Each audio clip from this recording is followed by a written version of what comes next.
Nous allons en effet avec Margaret Marvani, directrice du GDR EMAGE, j'en dirai un petit peu plus tout à l'heure sur le GDR EMAGE, avec qui nous avons organisé cette journée. Nous allons dans un instant introduire plus spécifiquement donc cette deuxième journée des assises de l'égalité. Mais avant, très rapidement, et au nom de tous mes collègues responsables des différentes journées, je voudrais m'associer aux propos de notre vice-présidente Eliane Viennot et remercier à mon tour. Et alors là, évidemment, c'est vrai que c'est un dilemme à chaque fois, parce qu'on se dit, peut-être un certain nombre de personnes ont déjà entendu ces remerciements la semaine dernière, mais il faut mieux que les redire encore une fois pour toutes celles et tous ceux qui ne les auraient pas entendus. Et donc, au nom donc, de toutes... ces membres du comité de direction qui ont organisé qui ont pris en charge plus particulièrement l'organisation de ces journées. Donc, je voudrais remercier tout particulièrement, d'une part, Marc Lipinski et Michel Saban, sans qui nous n'aurions pas eu l'honneur et le plaisir de débattre lors de ces journées de juin dans l'hémicycle de la région Île-de-France, et puis aussi toutes celles et tous ceux qui, au sein de la région, nous ont aidés dans l'organisation concrète de ces journées. Claudie Bodino, chargée de mission auprès de Marc Lipinski, Isabelle Zera, chargée de mission auprès de Michel Saban, dont l'aide a été déterminante, ainsi que Isabelle Michelet, directrice de la communication, Guylaine Collinet, attachée de presse du président, Vania Marty, l'une des responsables du pôle événementiel, Bénédicte Bossan, responsable de l'édition des documents, Christine Zamboni, chargée de la gestion de l'hémicycle, Christophe Libert, chargé du site de la région, qui nous ont aidés pour la préparation de ces assises. Et puis bien sûr aussi Nicole Salva, au sein de l'IEC, qui nous a beaucoup aidés, et un petit clin d'œil aussi à Anne-Cécile Rougeau à HEC, qui m'a aidé aussi de manière importante. À tous et à toutes, nous disons un très grand merci. Alors nous remercions aussi bien sûr tous les élus de la région que nous avons sollicités et qui ont bien voulu accepter d'introduire ou de présider l'une ou l'autre de ces journées ou tables rondes. Et là, tout à l'heure, malheureusement, Daniel Brunel ne pourra pas être des nôtres, mais Michel Loup nous rejoindra plus tard dans la journée. Deux mots peut-être aussi, avant d'en venir au thème spécifique de cette journée, deux mots sur ce thème des résistances à l'égalité entre femmes et hommes. En effet, nous avons pensé au sein du comité de direction de l'IEC qu'en cette première année des assises, ce thème s'imposait. Il s'imposait car s'agissant du statut des femmes dans la société, chacune et chacun est en effet chaque jour confronté à la contradiction entre des principes affichés d'égalité entre hommes et femmes dans notre société et la persistance de pratiques inégalitaires dans toutes les sphères de la vie sociale et politique. Et puis ce thème s'imposait aussi parce il nous est apparu, en tout cas, particulièrement bien adapté au principe même des assises, qui est d'organiser la confrontation des points de vue entre le monde de la recherche et les actrices et acteurs de la société civile et politique. Du point de vue des chercheurs et chercheuses qui traitent de la question du genre, le constat des inégalités, l'analyse des résistances face au mouvement de l'égalité homme-femme, constitue en effet la thématique principale qui les anime. Du point de vue des actrices et des acteurs de la société civile, la question des résistances à l'égalité est la forme même que prend la question de l'égalité femmes-hommes au sein de leur activité quotidienne. Il nous a donc semblé tout à fait pertinent et intéressant de confronter sur cette question des résistances à l'égalité la proximité des préoccupations et la différence des approches. Alors ce thème des résistances, Eliane Viennot le rappelait à l'instant, nous le déclinons tout au long de ces 5 journées. La semaine dernière, dans le domaine de l'accès au pouvoir politique et économique. Aujourd'hui, en matière de travail et d'emploi, la question étant, nous le verrons, d'identifier les noyaux durs de l'inégalité homme-femme, mais aussi certains des leviers du changement. Le 16 juin, il sera question des résistances à l'égalité dans le système scolaire et le 23 juin, des questions liées à la durable sexuation des pratiques sportives et corporelles chez les jeunes, et enfin, le lundi 30 juin, des résistances intellectuelles à l'égalité entre femmes et hommes. Alors, chacune de ces journées, vous le verrez, pour ceux d'entre vous qui n'étaient pas là la dernière fois, est organisée suivant le même schéma. 2 tables rondes se succèdent. Une table ronde auquel participent des chercheuses et des chercheurs, une seconde à laquelle participe une seconde table ronde des actrices et des acteurs de la société civile et politique, et puis, après chaque table ronde, un débat avec la salle, dont nous souhaitons qu'il puisse déboucher sur des conclusions et sur des propositions. J'ajoute sur ce petit point particulier de l'organisation que ces débats sont enregistrés et que, bien, s'il y avait des personnes qui s'opposaient à l'utilisation de son image, puisque la salle et le public sont enregistrés, il faudrait qu'ils se fassent connaître. Alors, pour ce qui concerne la journée d'aujourd'hui, je le disais à l'instant, elle a été conjointement organisée par le GDRE MAGE du CNRS, GDRE pour Groupement de recherche européen et MAGE pour Marché du travail et genre, par donc le GDRE MAGE et l'IEC.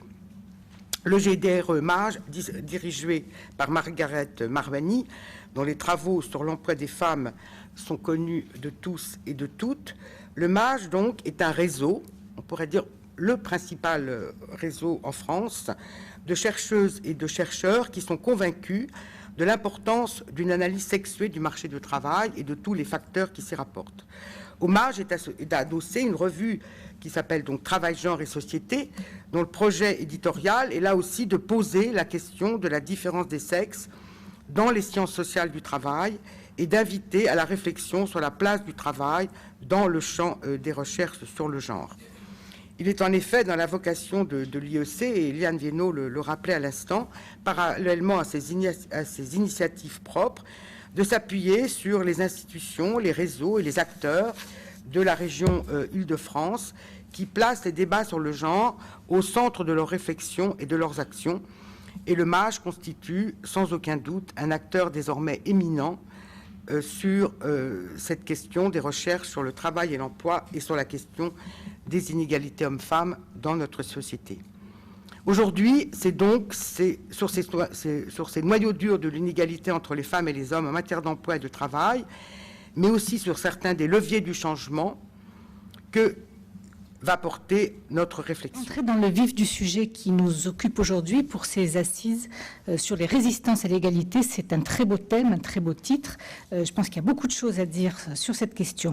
Alors, sur le marché du travail, qui va être notre propos tout au long de cet après-midi, où en est-on? Où en est l'égalité entre hommes et femmes? Je crois qu'il faut dire d'emblée que la situation est très difficile à décrire, parce que les paradoxes, les contrastes, les contradictions sont extrêmement forts. Et c'est ça, la caractéristique de notre époque. Depuis un demi-siècle, on a assisté, en France comme partout en Europe, à une transformation sans précédent de la place des femmes dans le salariat, mais une transformation qui ne s'est pas accompagnée d'un déclin conséquent des inégalités. Je crois qu'il faut le dire, les temps sont durs pour l'égalité. L'irruption de la crise de l'emploi, l'installation d'un chômage massif, durable, structurel, n'ont pas interrompu la progression de l'activité féminine. Elle a continué. Entamée au début des années 60, cette féminisation du salariat s'est poursuivie et se poursuit inexorablement, mais sans enclencher de véritables ruptures avec les processus de production des inégalités entre hommes et femmes. Je crois qu'il y a peu de domaines où une mutation sociale d'une telle ampleur s'est effectuée sur un fond d'inégalité aussi coriace, aussi tenace. Et je pense que de ce point de vue, nous sommes à un tournant de l'histoire de l'emploi féminin, une période qui est faite de progression évidente et de régression impertinente, de mouvements et de vents contraires dont on y évalue mal l'issue.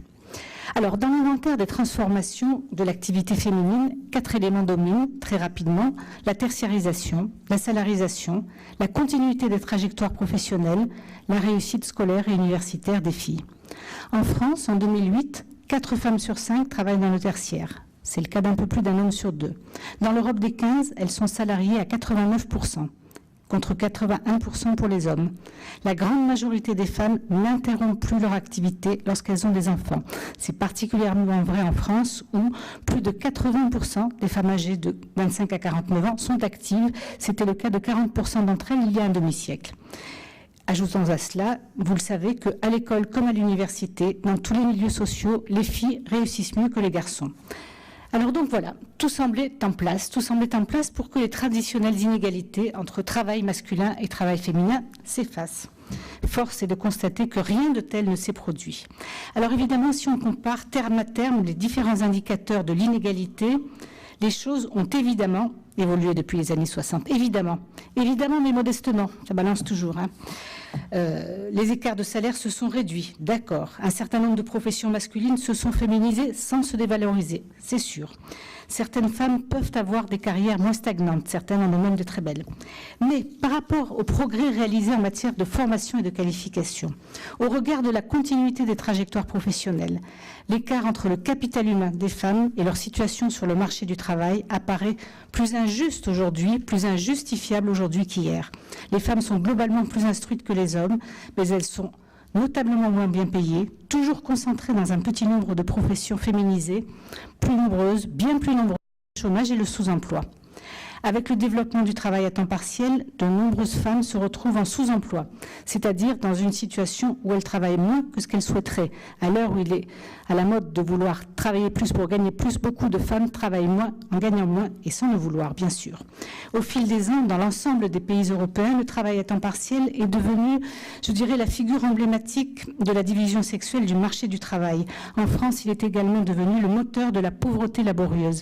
80% des salariés pauvres, c'est-à-dire ceux qui travaillent pour un salaire inférieur au SMIC en France, sont des femmes. Mais sur cette question, le silence et l'absence de débat social laissent perplexe. La pauvreté laborieuse serait-elle trop féminisée pour être choquante ? Même prépondérance féminine et même silence sur le chômage. Les années qui ont vu se développer la féminisation de la population active sont aussi celles qui ont connu l'essor d'un surchômage féminin très, très incrusté dans le paysage social.